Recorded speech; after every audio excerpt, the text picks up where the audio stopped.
der mich bekehren will. Ich weiß nicht, was der Schenker von mir will. Ich sage Pass auf, mein Freund, ich bin gar nicht gut aufgelegt heut.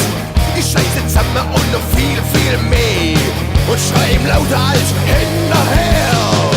Lass mir mal Ruhe. Lass mir mal Ruhe. Lass mir mal Ruhe.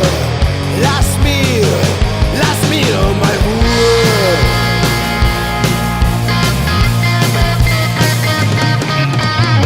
Da klingelt an das Telefon und ich hock grad so gemütlich auf dem Klo. Sagt mir einer, wie ich Steuern sparen kann. Ich hau ihm gleich ein Klappen nach.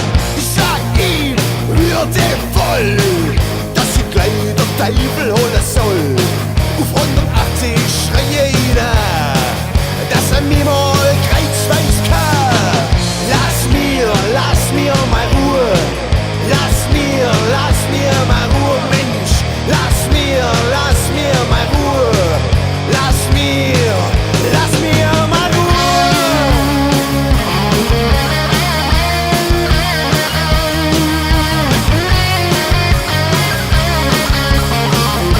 Mensch, lass mir doch mal Ruhe.